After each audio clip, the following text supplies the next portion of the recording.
ಹುಬ್ಬಳ್ಳಿಯ ಹೊರವಲಯದಲ್ಲಿ ಏಕಾಏಕಿಯಾಗಿ ಬಸ್ಗೆ ಬೆಂಕಿ ಹತ್ಕೊಂಡಿದೆ. ಅದೃಷ್ಟ ಏನು ಅಂತಂದ್ರೆ 50 ಪ್ರಯಾಣಿಕರನ್ನ ಬಚಾವ್ ಮಾಡಲಾಗಿದೆ. ಹುಬ್ಬಳ್ಳಿಯ ಹೊರವಲಯದ ರಾಷ್ಟ್ರೀಯ ಹೆದ್ದಾರಿಯಲ್ಲಿ ನಡೆದಿರೋದಿದ್ದು. ಬಸ್ನಲ್ಲಿದ್ದ ಸುಮಾರು 50ಕ್ಕೂ ಹೆಚ್ಚು ಜನರು ಈಗ ಪಾರಾಗಿದ್ದಾರೆ. ಬಸ್ಸಿಗೆ ಬೆಂಕಿ ಬೀಳ್ತಾ ಇದ್ದಂತೆ ಪ್ರಯಾಣಿಕರನ್ನ ಚಾಲಕ ಕೆಳಗಿಳಿಸಿದ್ದಾರೆ. ಆಮೇಲೆ ಅಗ್ನಿಶಾಮಕ ದಳ ಸಿಬ್ಬಂದಿ ಬೆಂಕಿ ನಂದಿಸಿದ್ದಾರೆ. ಯಾಕೆ ಬೆಂಕಿ ಹತ್ಕೊಳ್ತು, ಏನ್ ಕಾರಣ, ಇದನ್ನ ಈಗ ಅಗ್ನಿಶಾಮಕ ದಳದವರು ಅದನ್ನ ಚೆಕ್ ಮಾಡ್ತಾರೆ. ಯಾಕೆ, ಎಲ್ಲಿಂದ, ಹೇಗೆ ಬೆಂಕಿ ಏನಾಯಿತು ಅಂತ ಹೇಳಿ. ಸೊ ಅದು AC ಬಸ್ಸಾ, ನಾನ್ AC ಬಸ್ಸಾ? ನೋಡ್ತಾ ಇದ್ರೆ ನಾನ್ AC ಬಸ್ಸೇ. ಅದು ಹೆಂಗೆ ಬೆಂಕಿ ಹತ್ಕೊಳ್ತದಕ್ಕೆ? ಏನಾದರೂ ಒಳಗಡೆ ಸಿಲಿಂಡರ್ಗಳು ಇಟ್ಕೊಂಡು ಹೋಗಿದ್ರಾ? ಇಲ್ಲ ಸೀಮೆ ಎಣ್ಣೆ ಏನಾದರೂ ಇಟ್ಕೊಂಡು ಹೋಗಿದ್ರಾ? ಪೆಟ್ರೋಲ್ ಏನಾದರೂ ಇಟ್ಕೊಂಡು ಹೋಗಿದ್ರಾ?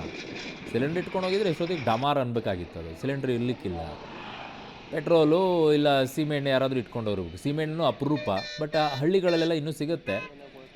ಪೆಟ್ರೋಲ್ ಯಾವನಾದರೂ ಇಟ್ಕೊಂಡು ಹೋಗಿರ್ತಾನೆ. ಇಂಥ ಕೃತ್ಯಗಳನ್ನು ಮಾಡ್ತಾರೆ ಬಸ್ನಲ್ಲಿ. ಅದಕ್ಕೇನಾದರೂ ಅವಕಾಶ ಕೊಟ್ಟರೆ, ಇಲ್ಲ ಯಾರಾದರೂ ಸಿಗರೇಟ್ ಬಸ್ನಲ್ಲೇ ಸೇದೋದಾಯ್ತಾ, ಇಲ್ಲ ಇಂಜಿನ್ ಹೀಟಾಗಿ ಬೆಂಕಿ ತಗಲಾಕೊಳುತ್ತಾ, ಏನೋ ಒಂದಾಗಿರುತ್ತೆ.